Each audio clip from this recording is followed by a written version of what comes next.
Bueno, entonces continuemos. De, deterioro de nivel de conciencia, ¿no? Lo contrario. Ahora, si lo quieren entender, sí se me escucha, ¿no? ¿Aló? Sí, sí, sí. Sí, Ya. Entonces, si lo quieren entender, es sencillito. Miren, este tentorio es duro, es una prolongación de la dura madre. Esto es durísimo. Entonces, puede ser que esta herniación que fue izquierda, mire acá, la posición anatómica, izquierda aquí, que fue aquí, la lesión. Entonces, puede ser que no dañe al nervio 3 de su lado, ni a la vía piramidal de su lado, sino que le empuje. Entonces empuja todo el tronco. ¿Y lo empuja hacia dónde? Hacia acá, hacia el tentorio. Hacia el tentorio. Entonces, el tentorio, como es duro, prolongación de la dura madre, lesiona la parte, en cambio, de acá. ¿Ya? Lesiona la parte de acá. Lo aprieta, lo empuja, pero no daña su lado, sino que lo aprieta acá. Y el tentorio es el que lesiona el lado contralateral. Y por eso que la clínica es inversa. ¿Ya? Entonces se daña, la lesión es en el lado izquierdo en este ejemplo, pero en cambio la midriasis va a estar en el lado derecho. ¿Ya? Y el defecto motor va a estar ipsilateral a la lesión. ¿Ya? Ipsilateral. O sea, en otras palabras, apenas en la herniación uncal y la clínica del fenómeno de Kernohan-Goldman es al revés. ¿Ya? Es al revés.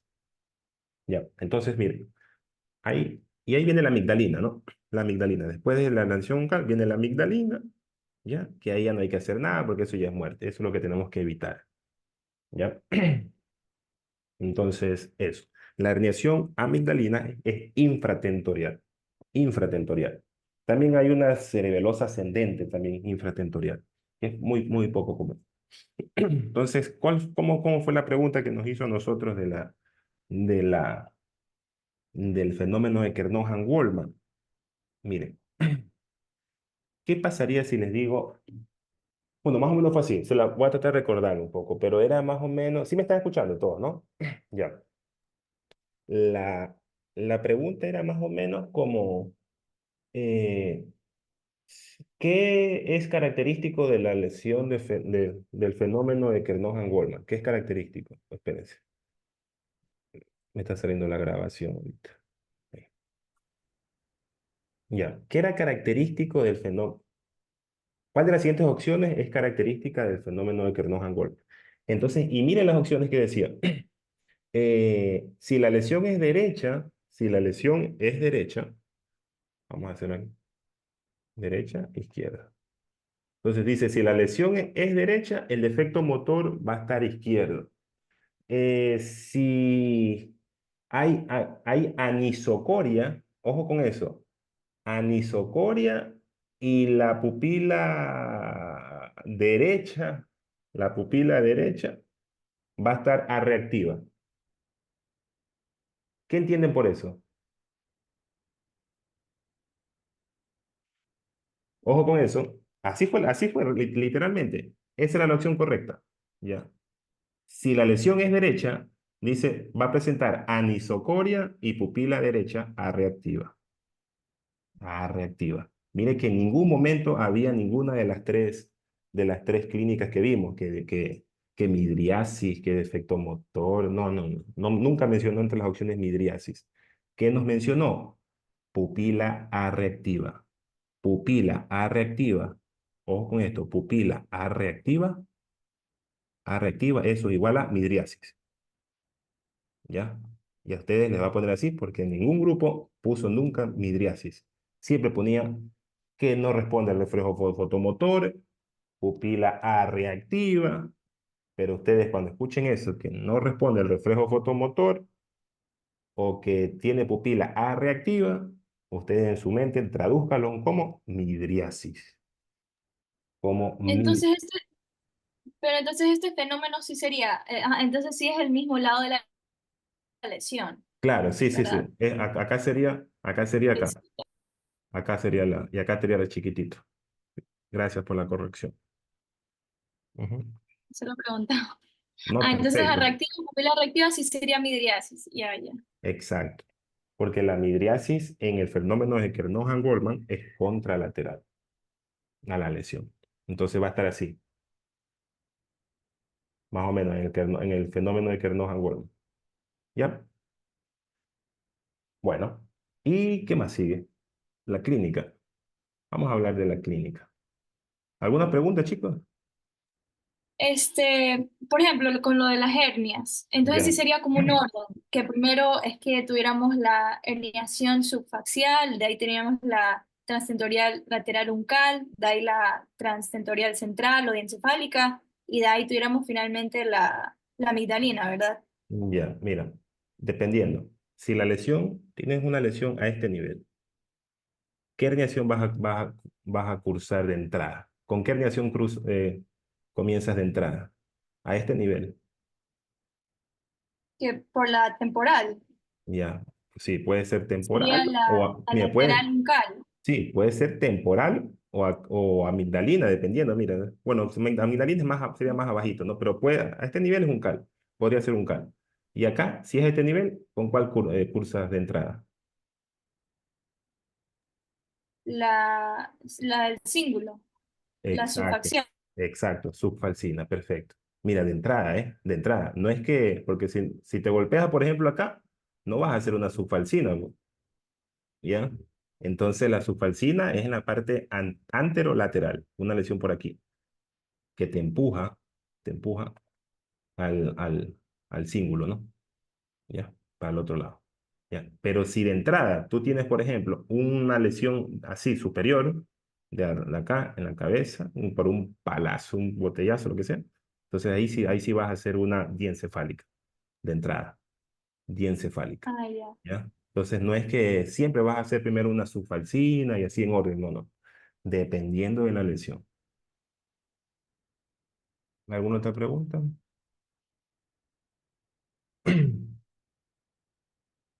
¿Estamos claros?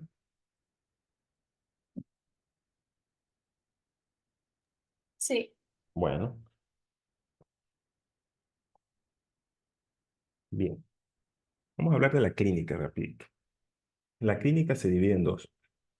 eh, de certeza y la otra era de sospecha, de sospecha. Cuando hablamos de certeza, cuando tenemos los monitores, monitores. Tenemos el ¿cómo se llama este? De la presión, de la presión tisular de oxígeno cerebral, de oxígeno cerebral. Y el otro tenemos el monitor del golfo de la yugular. Uy, yugular. Estos dos monitores me diagnostican 100% hipertensión intracraneal. 100% sin lugar a dudas, 100%. Ya, uy, no, estoy mal, perdón. Olviden esto, olviden esto. Son el intraventricular, el monitor intraventricular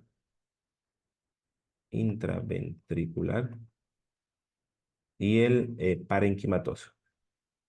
Parenquimatoso.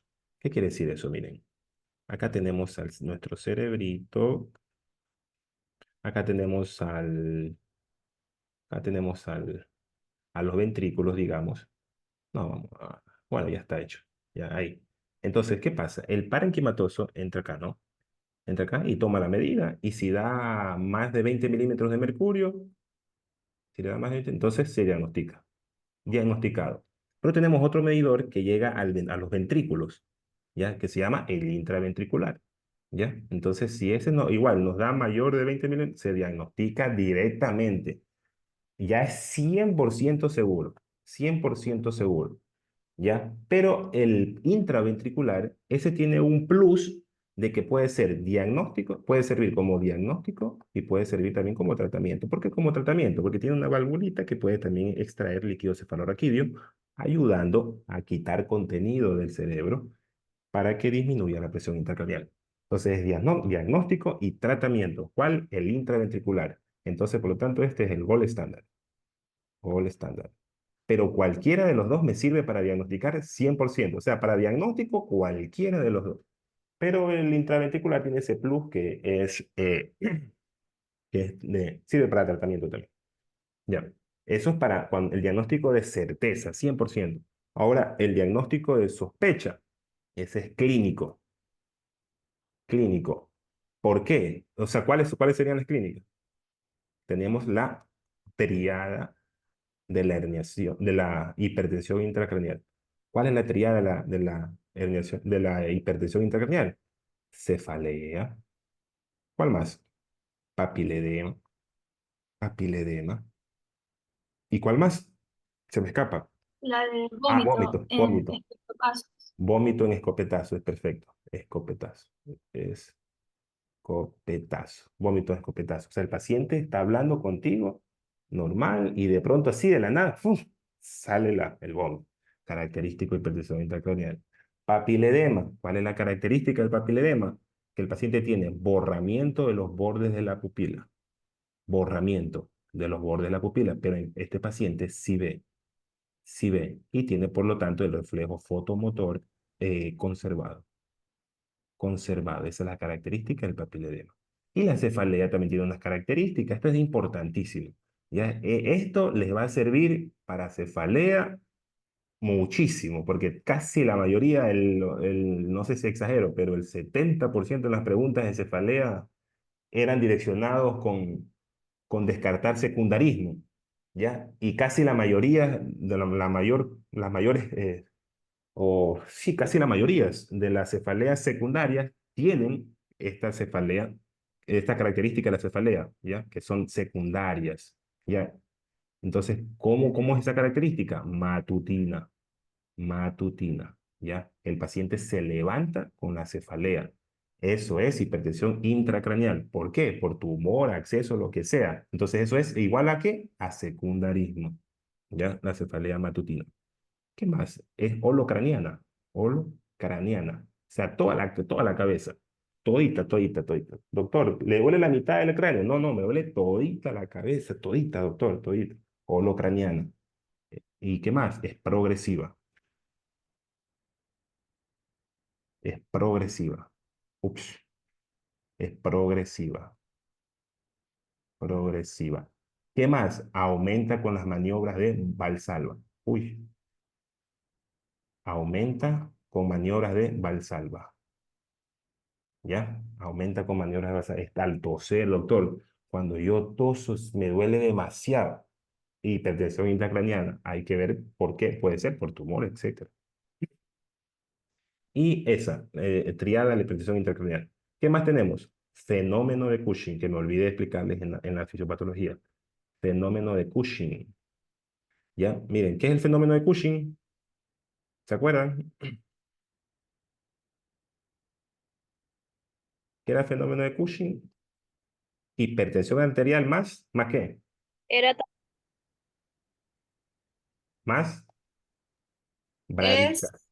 ajá, hipertensión, ajá, con bradicardia. Más Sí. bradicardia. Miren que cuando hay hipertensión, generalmente en su mayoría es con taquicardia, ¿ya? Con taquicardia, porque la frecuencia cardíaca es una de las variables de la presión arterial. Entonces, cuando esta aumenta, o sea, la frecuencia cardíaca aumenta la presión arterial, ¿ya? Eso es lo más frecuente, ¿ya? Porque es una variable de la presión arterial, la frecuencia cardíaca, una variable. Pero en cambio acá hay hipertensión, pero con bradicardia. ¿Cómo es eso? ¿Ya? Entonces eso ocurre cuando es por una causa, cuando es una hipertensión arterial perdón, una bradicardia de tipo central, ¿ya? Tipo central. Ahí se estimula el núcleo ambiguo y, bueno, se presenta con bradicardia, ¿ya? Entonces, cuando ustedes vean un paciente con hipertensión arterial más bradicardia, eso es signo de Cushing, fenómeno de Cushing. Ahora, ¿qué es la triada de Cushing? La triada de Cushing. ¿Qué es la triada de Cushing? Es un fenómeno de Cushing, más que Hiperventilación. más hiperventilación. Hiperventilación. Uy, me olvidé también de explicarles esto. Miren, en la fisiopatología esto es importante. ¿Se acuerdan que hicimos una división de la sangre arterial y venosa? ¿Se acuerdan, no? Ya. ¿Aló?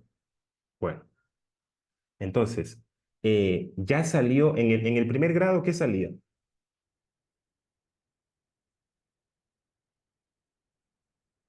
¿Aló? ¿Qué salía? ¿Se acuerdan? En el primer grado de la hipertensión intracraneal. ¿Qué era lo que salía? ¿Qué dijimos que salía? De los componentes de la ley de Morron-Kelly. ¿Qué era lo primerito que salía como mecanismo de compensación? Líquido cefalorraquídeo y ¿qué más?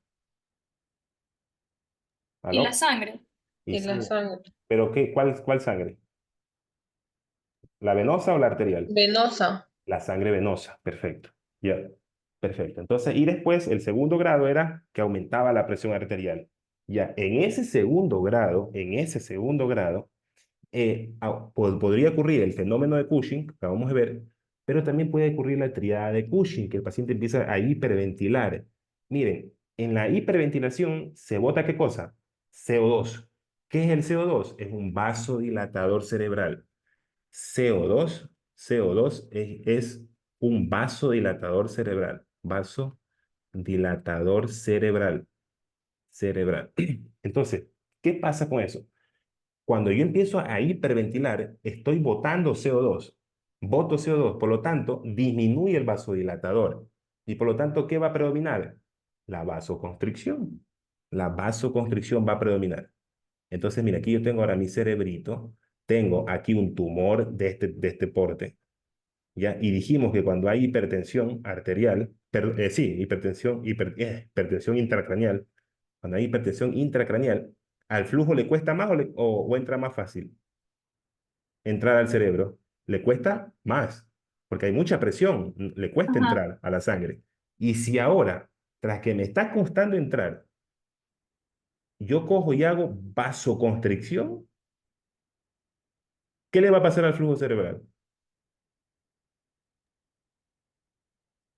Va a haber isquemia. No sé si- Exacto, va a haber isquemia, o sea, le va a complicar más, se va a agudizar más el cuadro, porque tras que está entrando menos, va a haber vasoconstricción, entonces se va a isquemiar más, va a disminuir aún más el flujo. En otras palabras, ¿qué está haciendo el cerebro?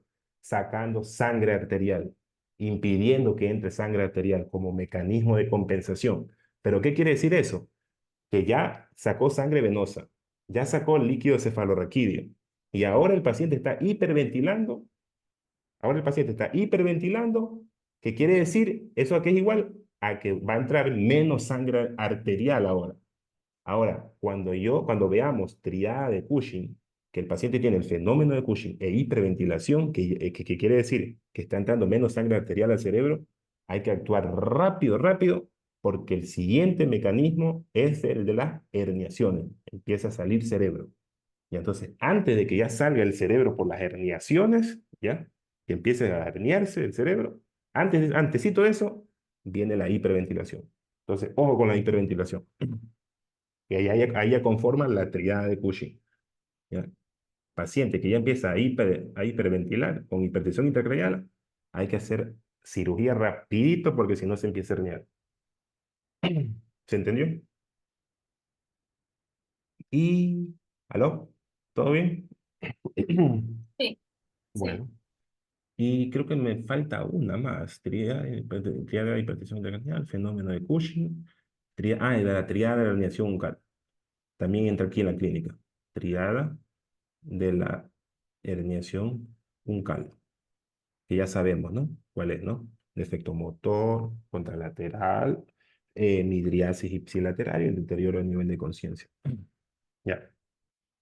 El diagnóstico ya dijimos. ¿Qué más sigue? Ya tratamiento. Ya. Tenemos de 3 líneas. Déjenme ver qué hora es. Ya tenemos, vamos a avanzar más rápido todavía. Tenemos como tratamiento son 3 líneas, ¿ya? 3 líneas de tratamiento. Hay que empezar desde el principio, ¿ya? Aquí no es que nos vamos a saltar, ¿no? Desde el principio. ¿Ya? Cada línea de tratamiento es mucho más agresiva que la otra. Ahora, en primera línea, y tienen que aprendérselo en orden, línea, sí. Tienen que aprendérselo en orden. A mi grupo le preguntó el orden, las preguntas eran, ¿cuál es el orden correcto del manejo de hipertensión intracraneal el orden de tercera línea, ¿ya? El manejo de tercera línea, quería el orden. Entonces, ojo con eso. Ya mismo vamos a llegar allá, pero le adelanto por si acaso me olvido. Bueno, entonces, lo de primera línea, lo primerito que vamos a hacer es evacuación de la masa ocupante de espacio. Quirúrgico. Quirúrgico en otras palabras. ¿Ya? Quirúrgico. Primerito. Y después viene la neuroprotección fisiológica. Neuroprotección. El doctor tomó mucho tiempo en explicar esto, la neuroprotección fisiológica. Vamos a tratar de hacerlo puntual, ¿ya? Que es el fast hook, hook beat, ¿ya? Uy, D, este es D. Ya. ¿La F de qué era? ¿Se acuerdan? Alimentación. El paciente De debe, alimentación. sí, el paciente debe ser alimentado cuanto antes, en las primeras 24 horas, ¿ya? Ahora, analgesia. Analgesia. ¿Con qué le damos analgesia? Dependiendo, pues, del dolor que tenga el paciente. Si el paciente tiene muchísimo dolor, no le vamos a dar paracetamol, pues, ¿ya? Pero si tiene poquito dolor, tampoco le vamos a dar fentanil, qué sé yo, tramadol. Es decir, si casi no tiene nada de dolor, ¿ya? Entonces, si tiene poquito, si el dolor es leve, no le vamos a dar paracetamol. Paracetamol. Ya si es más moderado, severo, dependiendo, tramadol, fentanilo, remifentanilo, etcétera. ¿Ya? Sedantes, sedantes, sedar, sedar al paciente. Pero ojo, miren, al paciente neurocrítico no siempre se lo va a sedar. Solo se lo seda si el paciente está relajoso. Si el paciente está que sí que me quiero oír, que yo no sé por qué estoy aquí, que me voy, que se quiere quitar la sonda. Miren, ¿sabe qué? Sedémoslo. Ahí sí hay que sedarlo, ¿ya? ¿Con qué se lo seda? Con midazolam o propofol. Midazolam o propofol. Propofol. ¿Ya? Si el paciente está tranquilito, sí, doctor, sí, me duele un poquito la cabeza nomás, pero el paciente está colaborativo, está bonito, qué sé yo, conversa, se ríe con los doctores, todo eso, ¿para qué lo vamos a sedar? ¿Ya? Entonces simplemente se le da analgesia a ese paciente. Aunque si tiene dolor leve, aunque sea paracetamol, dale. ¿Ya? Pero no todo paciente se seda, ojo con eso. Si es que en caso el paciente, porque está pelión, todo esto, entonces ahí se lo seda y hay que hacer, hay que darle, ¿ya? Hay que tener listo el equipo de intubación, ¿ya? Porque estos pacientes cuando se le da sedante suelen hacer depresión respiratoria, ¿ya? Ahora, tromboprofilaxis. Tromboprofilaxis. ¿Por qué? Porque ¿se acuerdan lo que es la trombosis venosa profunda? Sí se acuerdan, ¿no? Trombosis venosa profunda, que son personas que casi viajan mucho, que no tienen, que son personas sedentarias o que están postrados, etcétera. Entonces, la sangre venosa en las extremidades inferiores, aquí, aquí se forma un trombo y ese trombo puede viajar hacia los pulmones y obstruir los pulmones, ¿ya? Y puede generar tromboembolismo pulmonar, ¿ya? Y esto puede ser muerte, ¿ya? Entonces, a estos pacientes hay que darle tromboprofilaxis. Como están postrados, entonces tienen riesgo de presentar trombosis venosa profunda. Entonces hay que darle tromboprofilaxis, tromboprofilaxis. ¿Con qué le damos? Enoxaparina, enoxaparina, enoxaparina. El H de cabeza. La cabeza tiene que estar inclinada, ¿ya? La cabecera de la cama hay que elevarla a 30 grados, ¿ya? Úlceroprofilaxis. Porque estos pacientes dicen que se pueden presentar úlceras de Cushing, úlceras de estrés, ¿ya? Úlceroprofilaxis.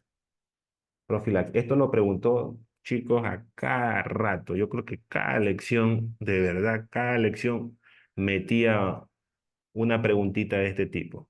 En el examen práctico preguntó, esto sí tienen que aprendérselo de verdad, chicos, 100%, ¿eh? Esto lo preguntó bastante. Miren, en el supletorio lo preguntó. Ya un grupo de amigos ayudamos a algunos en el supletorio y en el supletorio les preguntaban esto y no contestaban. ¿Ya? ¿Y la gente sí pasaba en el supletorio o no? Bueno, a nosotros nos los hizo en virtual. Entonces, se pudo ayudar bastante, ¿ya? Se pudo ayudar bastante. Entonces, y eso preguntaban algunos y ni se acordaban de nada, nada, nada. Entonces, mire, estaba regaladito el pase ahí. Bueno, úlceroprofilaxis, ¿con qué le vamos a dar? Con omeprazol. Omeprazol. ¿Y la glicemia? ¿En cuanto a lo normal? Glicemia. En un paciente neurocrítico, ojo con esto, en un paciente neurocrítico, 80, exacto, 180. a 80 a 180. ¿Cuál es lo mejor? Lo más alto, Lo más o sea, alto, hasta 180. 180. Si tiene 181 está mal. Ya está mal. Ya. Miren, en cada pregunta que ustedes vean, que cuál es lo mejor para este paciente de CV isquémico, que cuál es lo mejor lo que sea, trauma craneoencefálico, tumores, etcétera. Siempre va a ser esto. Yo me caí en una pregunta sencillita, oiga, sencillita, pero preguntaba cuál era. Lo que pasa es que él nos había dicho que en ese B isquémico que la diabetes no debe pasar de 140. Nos lo dijo literalmente, en un paciente con ese B isquémico hay que tener la diabetes menos de 140. Y en la pregunta de la lección que era el tema de ese B isquémico, en la lección de ese B isquémico, nos puso que cuál era el mejor valor para un paciente, ¿no? Con ese B isquémico, por aquí más allá, y entre las opciones estaba 175. Entonces yo puse esa, pues, porque él nos había dicho que en ese isquémico tiene que estar máximo 140. Y no, era esa la correcta, 175. Acuérdense del fast food beat, siempre, en todas las patologías, tiene que ser lo más cerca a 180. No pierdan puntos de por gusto. ¿Aló? ¿Estamos claros? Ah, entonces toditas las patologías que él diga tiene que ser hasta 180. Por experiencia. Ya. Ah, ya. Bueno, la B era de intestino, creo que era, ya. Entonces ahí hay que, ¿qué era que había que hacer aquí? De Que la el B. paciente no tiene que estar estreñido.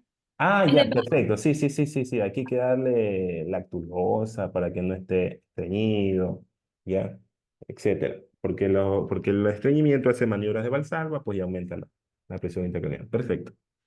Y la I ese sí era de los vías, ¿ya? Ver que el paciente tenga sus vías, irlas cambiando, que no se le infecten, etcétera, ¿no? Sus ondas, cualquiera de eso. Porque la fiebre también es un factor que aumenta la presión intracraneal. Y la D era de descontinuar antibióticos, ¿ya? Porque no hay que evitar que tenga bastantes fármacos el paciente neurocrítico. Lo necesario. Y eso es la neuroprotección fisiológica. También tenemos el GOS, el GOS-CAP, que básicamente gira por lo mismo, ¿no? La glicemia entre 80 a 180, la hemoglobina, en cambio acá es hemoglobina mayor a 7. ¿Por qué la hemoglobina mayor a 7? Porque el paciente estamos hablando de que está recibiendo menos flujo, ¿ya? Y la sangre tiene la hemoglobina, lleva el oxígeno y todo eso. Entonces hay que tenerlo en hemoglobina mayor a 7. Indirectamente se está ayudando a la oxigenación y nutrición del cerebro. El oxígeno debe estar saturando mayor al 94%. El sodio, ojo, ¿cuál es el sodio normal? ¿Cuál es el valor de sodio normal? 135, A 145. ya, pero en el neurocrítico es 155. Se le da esa ventaja, ese favor, ya. Extiéndase un poquito más, pero solo usted. No sé si usted les repitió la frase de que el paciente neurocrítico debe estar saladito y dulcecito. A nosotros sí nos dijo así. Debe estar dulcecito, miren, lo más cerca a 180, la glicemia, y lo más cerca a 155, el sodio, ¿ya? La temperatura, menos de 37,5. ¿Ya? El AC es de confort, ¿ya? Hay que ver si el paciente tiene que estar sedado o analgésico, dependiendo. ¿Siempre lo vamos a sedar al paciente neurocrítico? ¿Aló?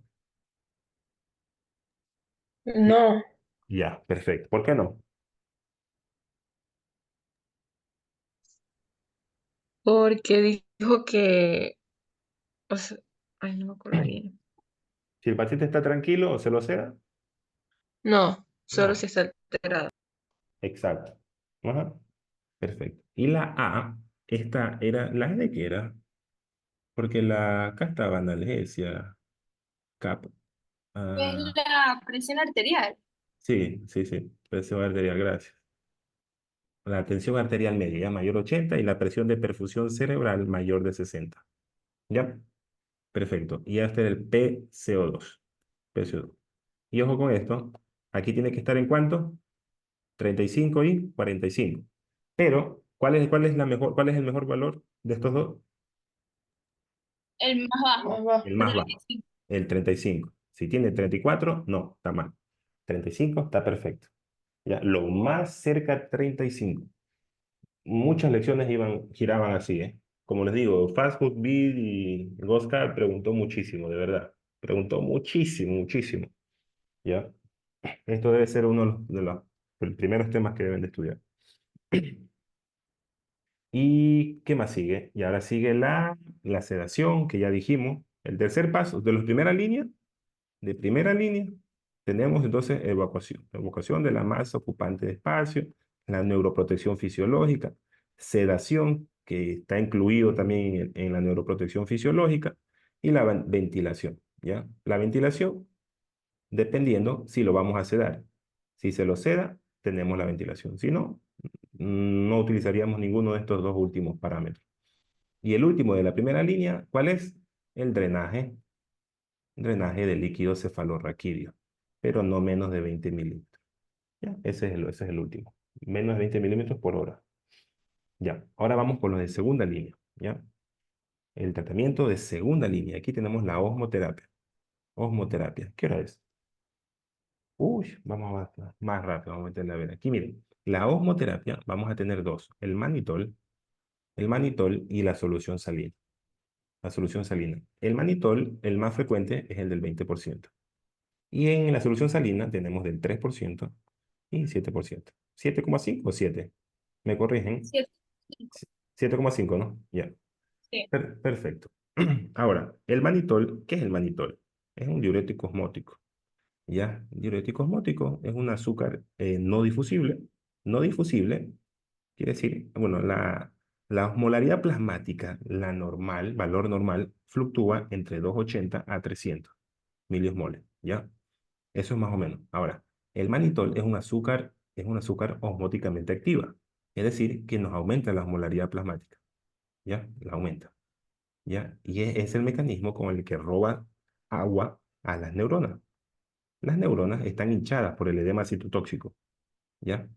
Que es en isquemia. Recuerden que en isquemia se produce edema citotóxico. O sea, las neuronas están hinchadas de agua. Entonces, estos son depletantes cerebrales. El manitol y la solución salina son depletantes cerebrales, le quitan líquido a la neurona. Entonces, el manitol lo que hace es como endulzar la sangre. Entonces, cuando a ustedes le queda un jugo muy dulce, ¿ustedes qué le van a echar? ¿Más agua o más azúcar? Más agua, ¿cierto? Me quedó muy dulce, le echo más agua. Entonces, como está muy dulce la sangre, entonces coge y la neurona dice, ¿sabes qué? Está muy dulce sangre, te voy a dar agua.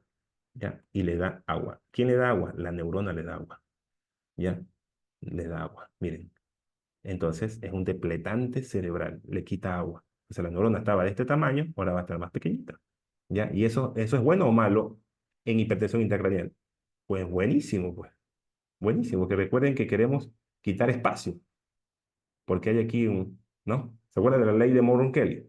Entonces está perfecto, estamos disminuyendo contenido, ¿ya? Cerebral, porque esto aquí se va a la orina. El paciente genera poliuria.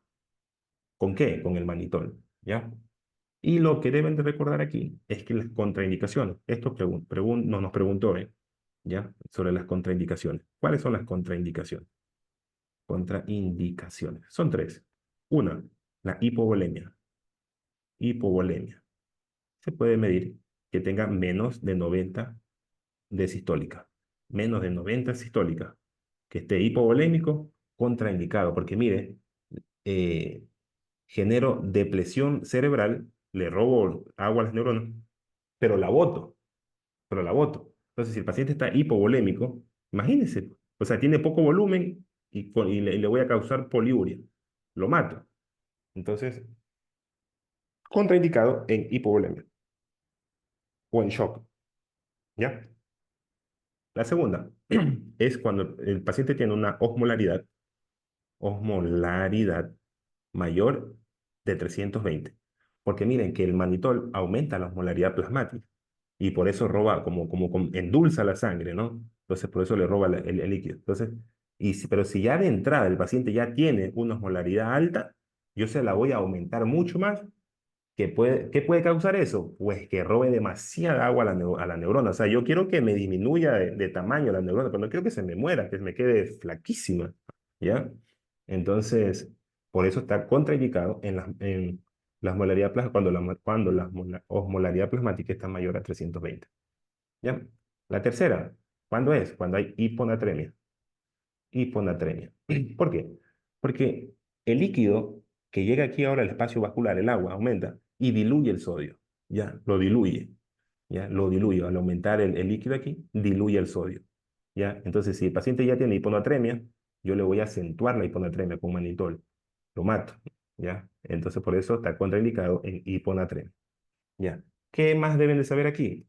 Que solamente se puede dar manitol por 5 días, solo por 5 días, nada más, porque después de 5 días puede producir edema paradójico. Edema paradójico. ¿Qué quiere decir eso? El manitol es un azúcar no difusible, o sea que no sale del espacio vascular, se queda aquí dentro del espacio vascular, ¿ya? Pero ¿qué pasa? Que después de los 5 días se ha podido observar que el manitol comienza a difundirse, sale el manitol y puede llegar dentro de la neurona. Entonces ya no va a robarle agua a la neurona, sino que ahora le va a llegar más agua a la neurona, haciéndomela más grande, agudizando el cuadro. Por eso que mayor de 5 días no se puede utilizar el manitol. ¿Estamos? Ya, eso nomás en cuanto al manitol. ¿Estamos claros? ¿Y cuánto sería la dosis que se daría? 0,5 y a 1 gramos por kilo de peso, esa es la dosis de, ¿cómo se dice cuando es? A bolo, A ¿ya? chorro. Sí, a chorro, exacto. Y la de mantenimiento es la mitad, a 0,25 si es que iniciaste con 0,5 o a 0,5 si es que iniciaste a 1 gramo. A ver, les pongo acá. El ebolo se haría, por ejemplo, el ebolo de 0,5 a 1 gramo por kilogramos por peso. ¿Eso Ajá. sería una vez al día o Este creo que era cada por 5 horas? 4 horas, ¿eh? Este creo que era cada 4 horas, pero no estoy seguro. Ese Ah, dato ya. se los debo. Sí, porque, ajá, el de mantenimiento sí sé que es cada 4 horas. Ah, ya. Ajá, Ujú. ya, ya, ya. Entonces el mantenimiento sí cada 4 horas, ¿no? Y la del bolo, sí, no sé si es lo mismo, no me acuerdo. Es que no creo que dijo, no, el doctor ni dijo eso, entonces. Ajá. Ajá, puede ser. Igual con todo ya mismo reviso y ahí le cristalizamos eso. Bueno, y eso. Ahora, solución salina. La solución salina, esto va